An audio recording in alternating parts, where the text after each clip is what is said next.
안녕하세요. 신영자산운용의 황명찬입니다. 저희 신영증권과 함께 스코틀랜드 현지의 베일리기포드를 방문해 있습니다. 오늘은 스페셜리스트인 다이아나를 모시고 Ltgg 펀드의 운용 철학과 운용 방식, 그리고 그들이 가지고 있는 장기 투자와 성장주 투자에 대한 관점을 공유해보는 시간을 가지도록 하겠습니다. 저희 신영증권의 박소연 이사님이시고요. 이우정 대리입니다. 그리고 Ltgg 스페셜리스트 다이아나입니다. Hello, Diana. Nice to meet you. Very nice to meet you too, Mr. Wang. Beilligipold is well known for long-term investment and strongly focused on the growth stocks, right? So, could you tell me how evolved this investment philosophy and why this philosophy is varied nowadays? Beilligipold, throughout our 116 years of history, has always been focused on growth and innovation. This goes back to our first investments in the early 1900s, which were in Malaysian rubber plantations, as we saw the opportunity for rubber being used in the Ford Model T that was beginning to be taken off production lines. Ltgg is very much an evolution of this philosophy of seeking transformational growth and innovative companies. We were founded in 2004, and this approach remains more valid today than ever. This analysis looks at 30 years of market returns, and the results of this analysis are pretty staggering. Of the $45 trillion of wealth that was created above 1 month T-bills, 61% of companies destroyed value. Just over a third compensated, but there was still $45 trillion of wealth to be created. And that came from just 800 companies, 1.3% of companies. And it's those companies in long-term global growth that we are seeking to own at scale over long periods of time. Yeah, in that case, how to evaluate future value, the potential of the company is very important, right? How to evaluate? Yeah. This is embodied in our 10-question research framework, and you can see this on the slide here. These are the questions that we ask of every company before we invest in them. We are seeking to understand the management team. How are the management running the organization?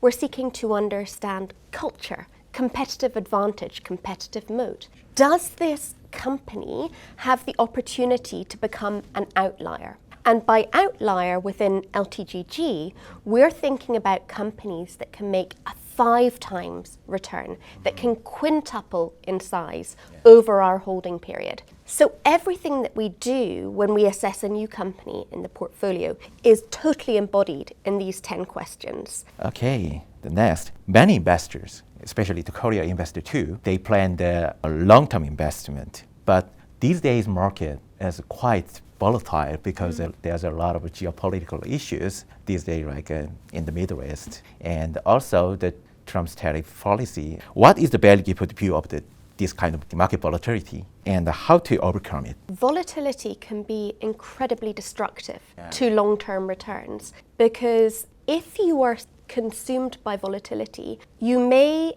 take decisions that can actually be very destructive to long-term value. Within long-term global growth, our most successful investments are those that we have held over the long term, not those that we have traded in and out of.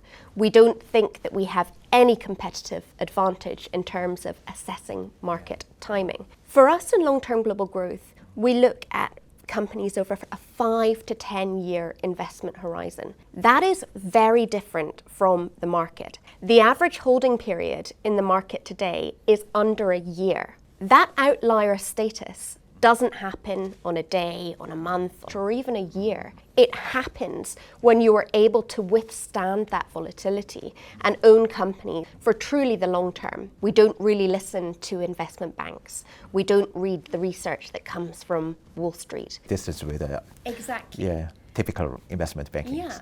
We much rather speak to founders, to private companies, to academics, to people who are genuinely thinking about the world and how it will look in the next 5 to 10 years. That's the horizon that is going to be the key determinant of long-term success for long-term global growth. But I'd also like to say that volatility can also throw up a lot of opportunities. And when we see periods of extreme volatility, as we have done in the last year, in the last couple of months, we can also reassess opportunities that may present themselves. The most successful investments within long-term global growth have been those extreme outliers. And they are the ones that have demonstrated the true asymmetry of returns that we see as the biggest advantage of investing in equities. And let me explain. The asymmetry of returns means that your potential upside from an investment is pretty much uncapped. Your downside